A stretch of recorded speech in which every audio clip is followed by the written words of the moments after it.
우리 같이 기도하고 하나님 말씀 같이 보겠습니다. 기도합시다. 하나님 아버지, 오늘도 우리가 주의 말씀 앞에 서서 주의 음성을 듣기를 원합니다. 우리를 향하신 하나님의 선하시고 기뻐하시고 온전하신 뜻이 무엇인지를 나타내 주시고, 우리가 하나님의 진리를 깨닫고 우리의 삶을 바르게 갖고 나가며 분명한 목표와 방향성을 가지고 살아가는 우리가 되게 하여 주시옵소서. 예수 그리스도 이름으로 기도하옵나이다. 아멘. 오늘 우리가 함께 나눌 말씀은 룻기 말씀을 같이 보겠습니다. 룻기 1장 1절부터 5절입니다. 구약성경 402페이지입니다. 룻기 1장 1절부터 5절까지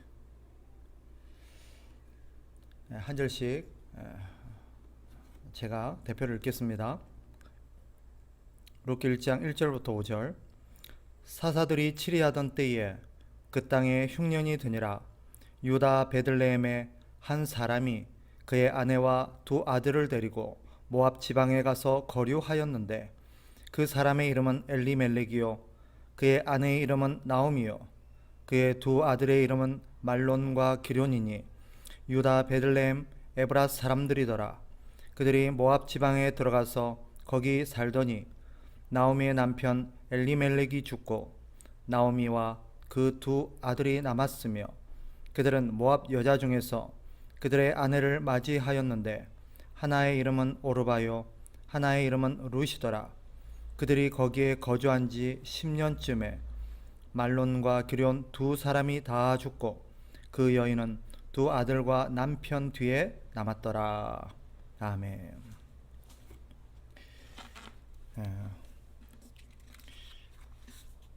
룻기는 예전에 제가 새벽에 한번 강의를 했던 기억이 있습니다.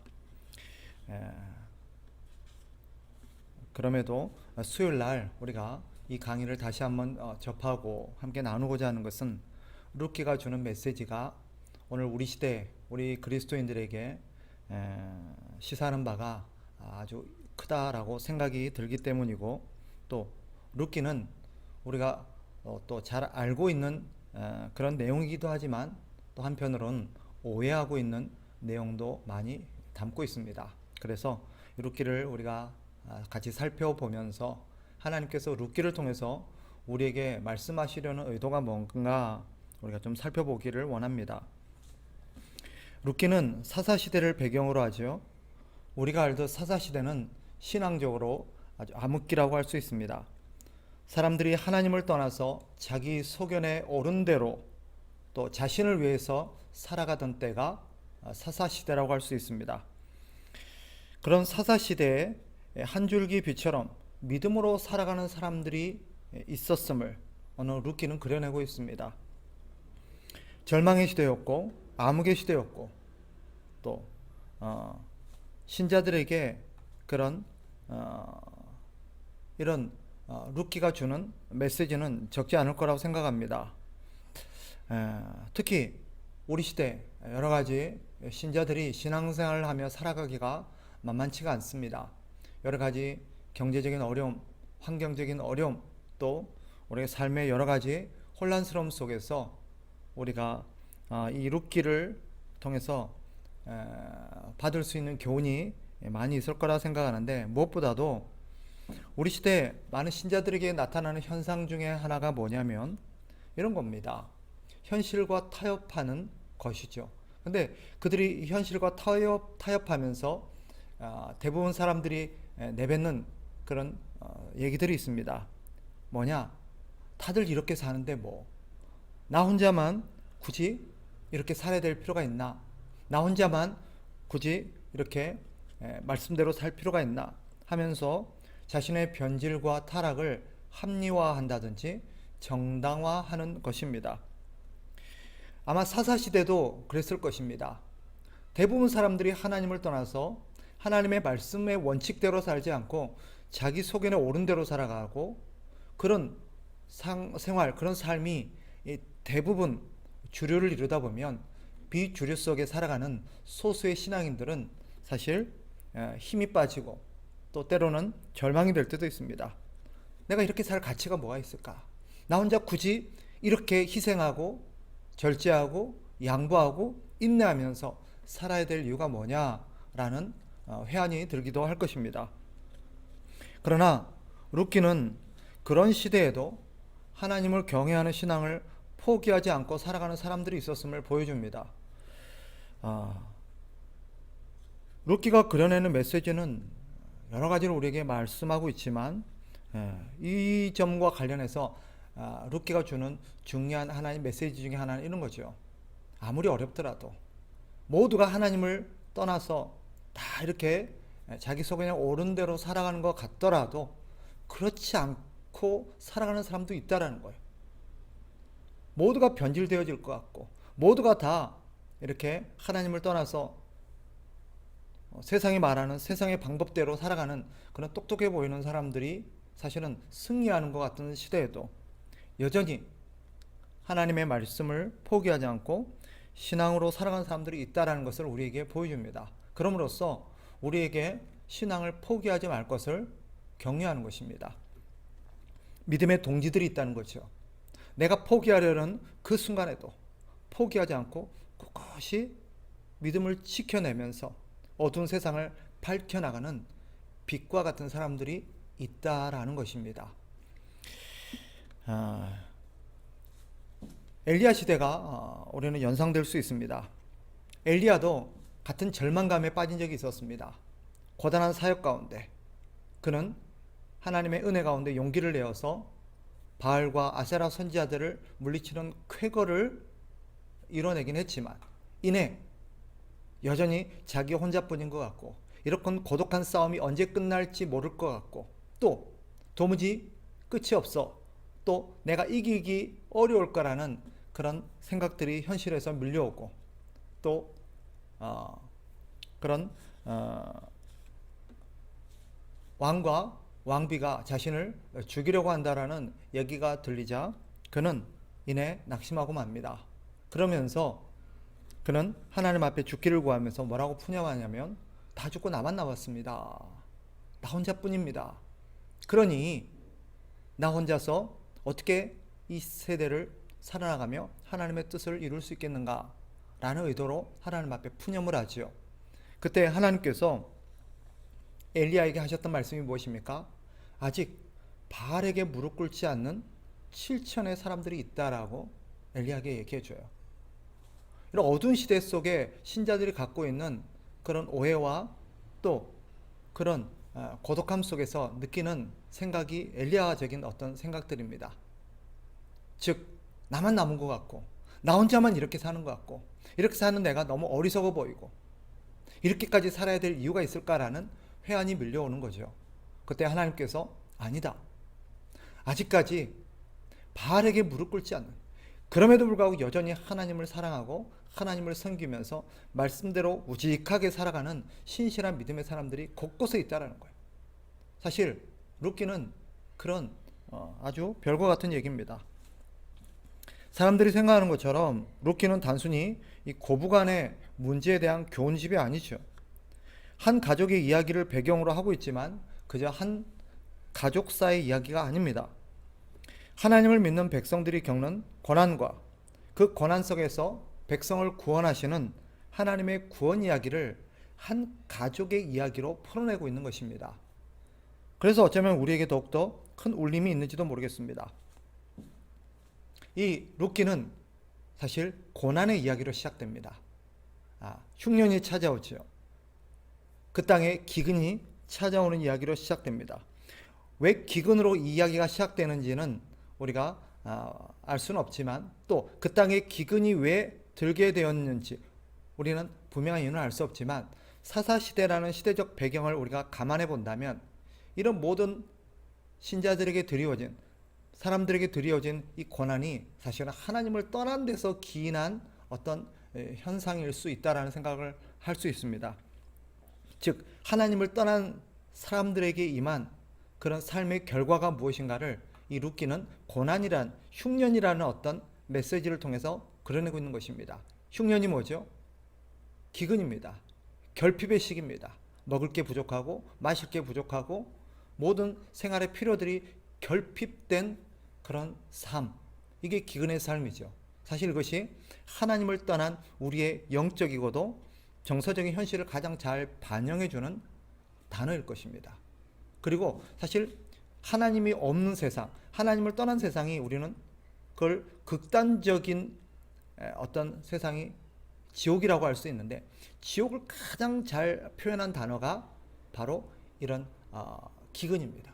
그래서 우리가 누가복음에 보면 나사로와 부자 이야기에 보면 이 부자가 죽어서 지옥에 떨어지죠. 그 음부에서 고통 가운데 그가 내뱉는 말이 무엇입니까? 내가 목마르다라는 것입니다. 이 목마르다는 게 갈증이죠. 기갈을 의미합니다. 따라서 하나님을 떠난 삶에 나타나는 현상 중에 하나가 기갈이고 이런 가뭄 또 그런 갈증들입니다. 흉년이죠.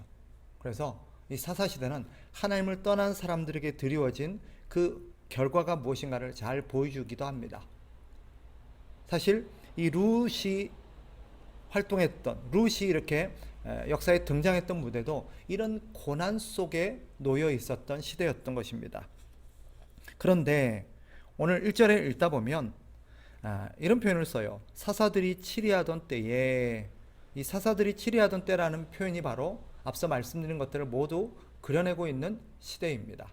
그런데 그 다음, 그 땅에 흉년이 드니라. 그 땅에 흉년이 드니라. 여기서 정확한 어떤 지명을 말하지 않고 그 땅이라고 표현합니다. 이 그 땅이 이스라엘이라는 것은 의심의 여지가 없습니다. 그런데 이스라엘의 흉년이 들었다. 이스라엘의 흉년이 드니라 라고 표현해도 될 텐데, 그 이스라엘이라고 표현하지 않고 그 땅이라고 표현하는 의도가 뭘까요? 그것은 하나님께서 아브라함에게 약속하신 땅이라는 것을 암시하는 표현입니다. 창세기 12장에 보면 하나님은 아브라함에게 한 땅을 약속하면서 그 땅이라고 표현합니다. 그 땅, 하나님의 약속의 땅을 그 땅이라고 표현해요. 따라서 성경에서 오늘 본문에서 사용된 그 땅은 하나님께서 아브라함과 그 후손에게 약속하신 약속의 땅이라는 것을 의미합니다. 그런데 그 땅에 흉년이 든 것입니다. 이것이 우리에게 시사하는 바는 무엇입니까?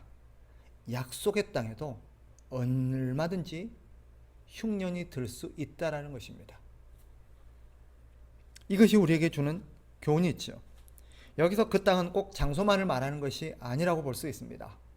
1차적으로는 약속의 땅인 이스라엘 장소를 의미하기도 하지만 사실은 하나님이 약속하신 삶도 내포하는 의미입니다. 즉 하나님이 우리에게 하라고 하신 가라고 하신 땅뿐만 아니라 하나님이 우리에게 하라고 하신 삶, 일에도 고난은 생길 수 있음을 우리에게 시사합니다.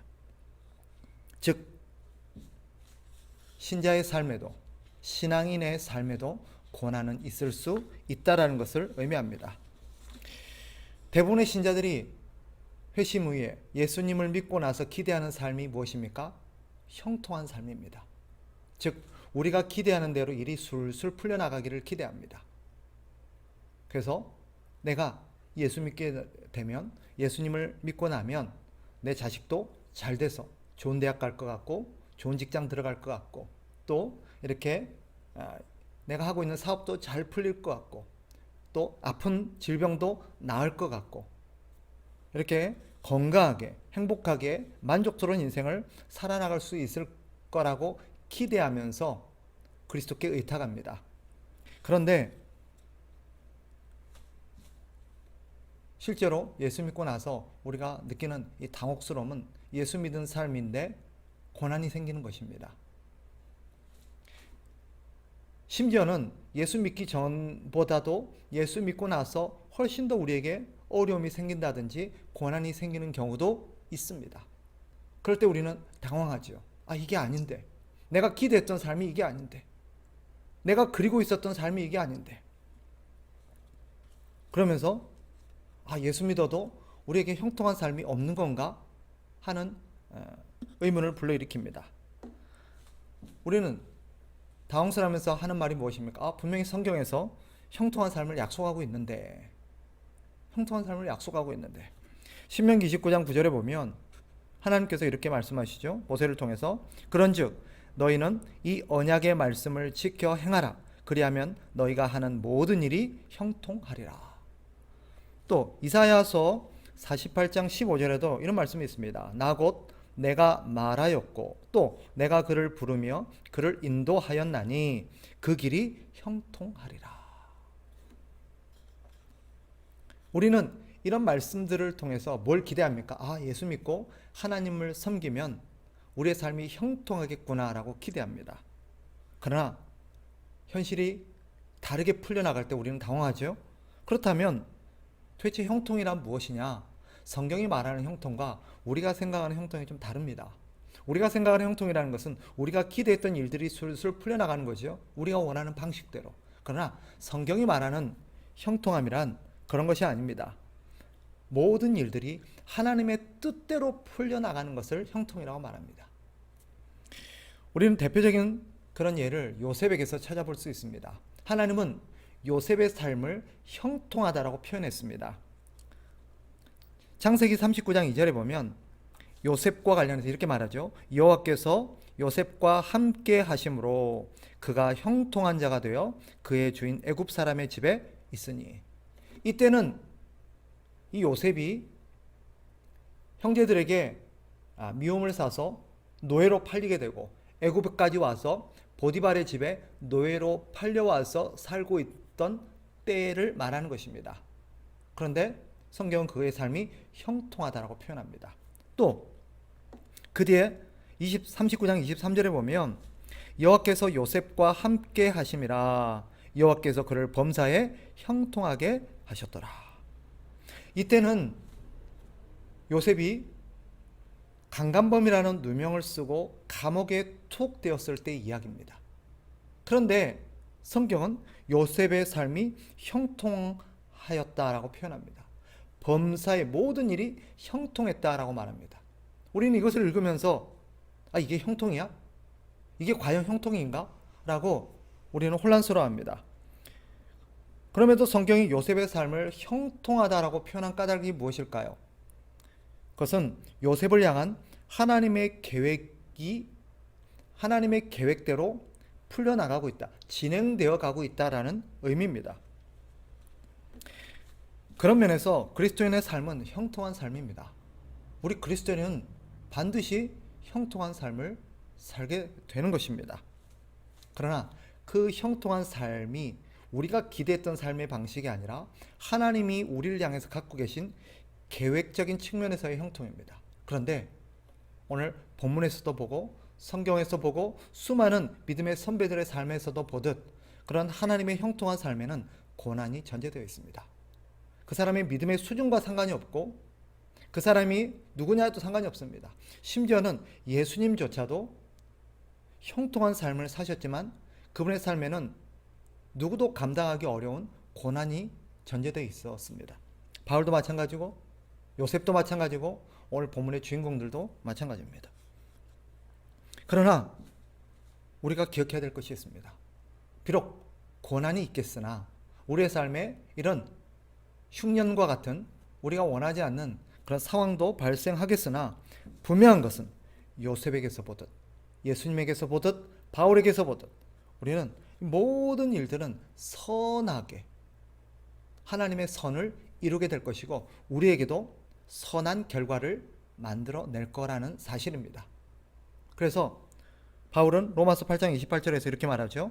우리가 알거니와 하나님을 사랑하는 자 곧 그의 뜻대로 부르심을 입은 자들에게는 모든 것이 합력하여 선을 이루느니라. 이 사실을 믿어야 돼요. 우리가 고난을 당하게 되면 때로는 낙심하기도 하고 슬퍼하기도 하고 비관하기도 하고 하나님을 원망하기도 하는데 우리는 과정 속에 있습니다. 과정이 다가 아니에요. 그래서 하나님께서는 성경을 통해서 우리 안목을 넓혀주신 것이 무엇입니까? 성경 전체를 통해서 대부분의 중간에 고난들이 많이 있지만 결국 그 끝은 선한 결과로서 우리에게 선하게 돌아온다는 것입니다. 그 요한계시록이 보여주는 것이고 성경 전체가 보여주는 것이에요.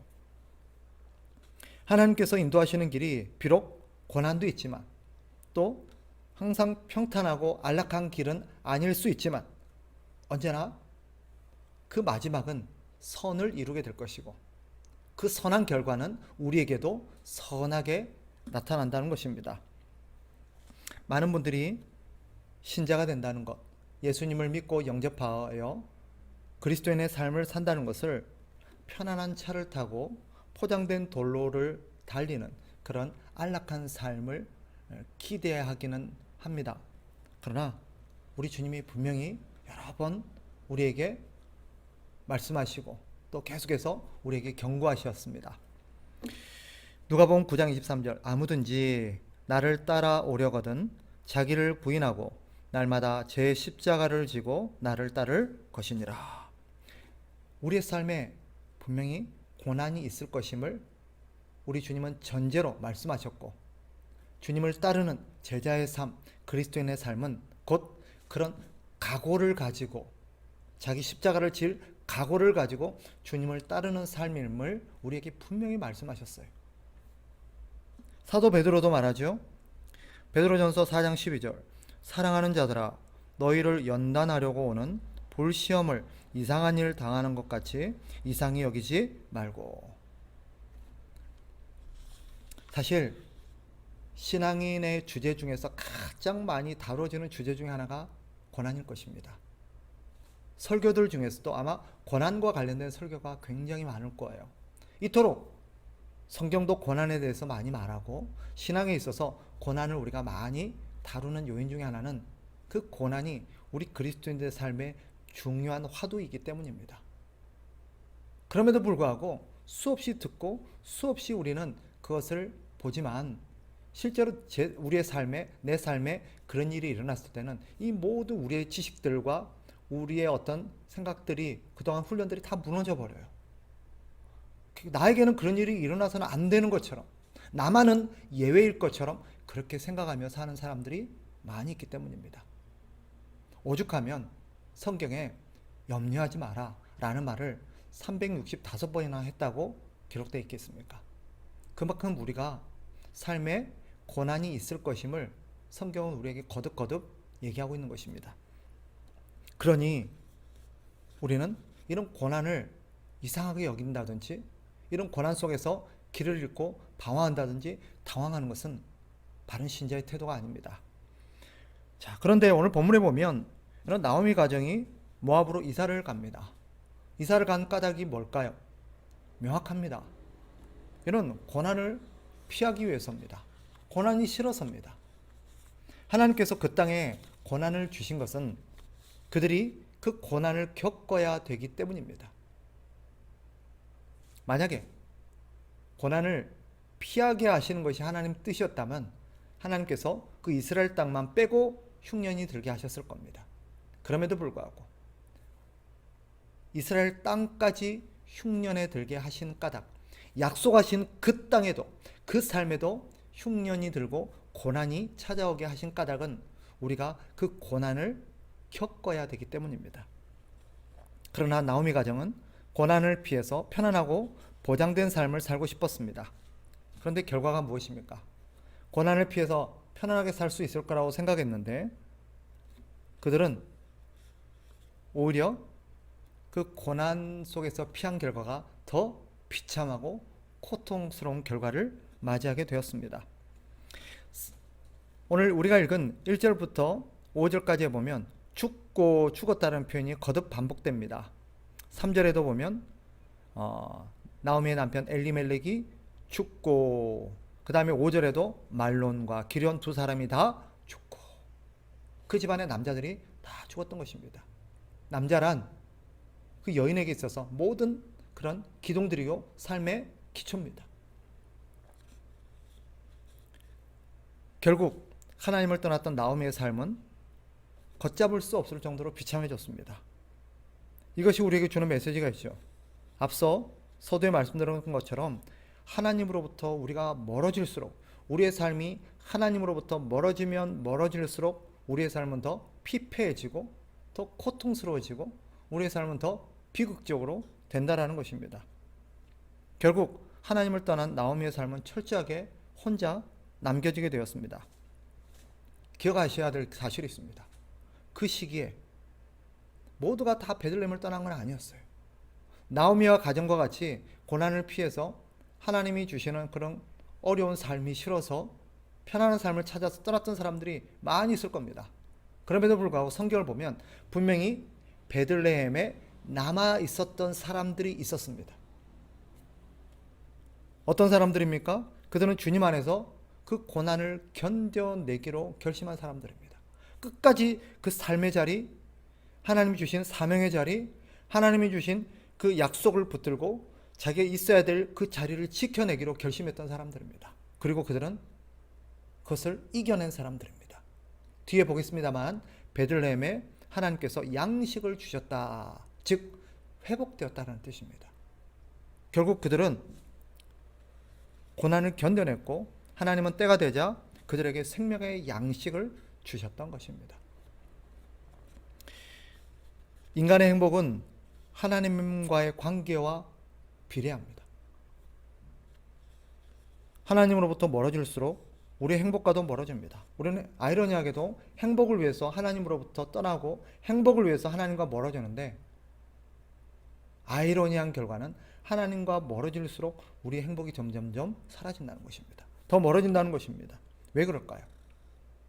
우리는 하나님 안에서만 행복한 삶을 살 수 있도록 창조되었기 때문입니다. 이 사실을 인정하지 않고 믿지 않고 계속해서 하나님을 떠나서 내가 원하는 방식대로 내 속에는 옳은 대로 내가 삶으로써 내 삶을 더 행복하게 만들 수 있을 거라고 생각하는 그런 많은 사람들에게 룻기는 그것이 얼마나 큰 오해인지를 일깨웁니다. 다시 한번 말씀드립니다. 인간은 하나님 안에서만 행복을 누릴 수 있는 존재입니다. 하나님의 백성들에게도 잠깐 고난은 있을 수 있습니다. 그러나 그 고난을 주 안에서 인내한 사람들에게는 하나님의 큰 은혜와 양식들을 공급받습니다. 생명의 양식들을 공급받습니다. 그래서 룻기가 우리에게 전하는 중요한 메시지 중에 하나가 뭐예요? 하나님 안에 거하는 자가 복이 있다는 것입니다. 하나님 안에 거하는 자가 복이 있다. 결국 룻기가 우리에게 보여주는 신앙생활이라는 것은 고난과 관련해서 우리는 신앙생활이 무엇인가를 다시 한번 정립하게 됩니다. 고난과 관련해서 신앙생활을 정의해보면 신앙생활이란 주님의 등 뒤에 숨어서 고난을 피하는 삶이 아닙니다. 신앙생활이란 주님의 손을 잡고 함께 고난을 이겨내는 삶입니다. 이게 신앙생활이에요. 고난을 피하여 숨는 삶이 아니라 주님을 믿고 주님의 손을 붙들고 주님은 우리와 함께 하시면서 내가 이 강을 같이 건널 거다. 내가 이 광야를 같이 건널 거다. 내가 이것을 함께 너와 짊어질 거다. 라는 그 약속을 믿고 주님이 우리와 함께 멍에를 지어주실 거라는 걸 믿고 주님의 손을 딱 붙드는 것입니다. 그리고 그 길을 함께 그 고난의 길을 걸어가는 것입니다. 이게 신앙생활이에요. 룻기는 오늘 본문은 우리에게 말합니다. 고난을 두려워하지 말라. 고난을 피하지 말라. 주님 안에서 주님의 손을 붙들고 고난을 이겨내라 라고 말합니다. 주님을 신뢰하며 자신의 자리를 지키며 인내할 때 하나님은 반드시 그 열매를 얻게 하십니다. 그리고 주님은 우리에게 착하고 충성된 종이라고 우리를 칭찬해 주시며 그리고 그 결과는 반드시 선한 열매가 되어서 우리에게 돌아올 것입니다. 말씀을 정리하겠습니다. 예수님을 믿고 회심하여서 교회를 다니기 시작했는데 예수님을 믿으면 내가 그리스도인으로 살면 내 삶이 좀 더 잘되고 좀 더 형통하고 뭔가 좀 더 일이 술술 풀려나갈 거라 기대했고 질병이 고쳐지고 문제가 해결되어지고 내가 원했던 어떤 소원들이 이루어질 거라고 기대하면서 주님께 나왔는데 고난이 찾아와서 당황하시는 분들이 있습니까? 성경은 말합니다. 그 고난은 이상한 것이 아니라는 것입니다. 하나님께서 우리에게 미리 말씀하셨고 또 그런 고난 속에서 주님께서 함께 해주실 거고 반드시 그 고난을 이겨내게 해주시겠다라고 약속했던 분명한 사실입니다.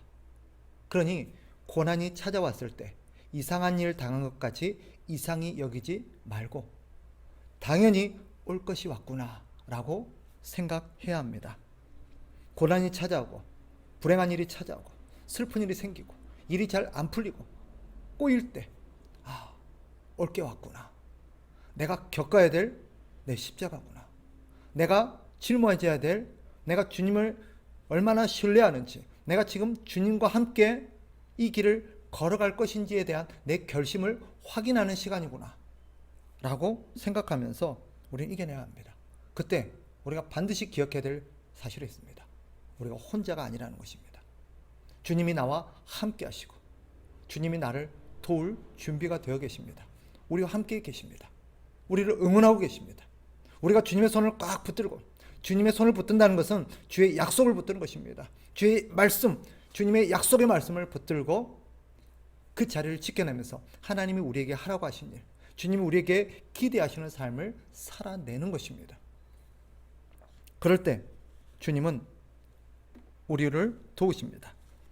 주님이 우리와 함께 하시는 삶은 고난을 피하도록 돕는 삶이 아니라 고난을 이기도록 돕는 삶이라는 것을 잊지 마시기 바랍니다. 그러니 원망하고 슬퍼하고 비관하면서 불평하지 마시고 다시 한번 하나님 앞에 믿음의 고백을 하시고 주님, 내가 주님을 의지하고 이 고난을 이겨내겠습니다. 내가 그 자리를 지켜내겠습니다. 다짐하고 기도하는 저와 여러분이 되시기를 주의 이름으로 축복합니다. 기도하겠습니다. 하나님 아버지, 그렇습니다. 많은 사람들이 고난 앞에서 무너지고 무릎을 꿇고 등을 돌리기도 합니다. 하나님 아버지, 그러나 우리에게 고난이 왔다는 것은 하나님 우리를 사랑하지 않는 증거도 아니요 하나님 우리를 떠났다는 증거도 아닌 줄 압니다. 오히려 주님은 우리가 이 고난을 주님과 함께 이겨내기를 원하시고 이 고난 뒤에 우리를 기다리는 아름다운 선한 열매들을 우리가 먹기를 원하십니다. 우리에게 믿음을 허락하여 주시고 주님의 손을 붙들고 이 고난을 이겨냄으로써 하나님을 영화롭게 하고 하나님께 영광을 돌리는 그런 우리의 삶이 될 수 있도록 우리 사랑하는 모든 성도들을 지켜주시고 특별히 이 시간 이 고난의 터널을 지나고 있는 우리 성도들이 있다면 믿음의 가족들이 있다면 그들에게 하나님께서 믿음과 용기를 더하여 주셔서 이것을 승리하고 나중에 하나님께 영광을 돌리며 많은 사람들에게 그런 좋은 귀감이 될 수 있도록 은혜를 더하여 주시옵소서. 예수 그리스도 이름으로 기도합나이다. 아멘.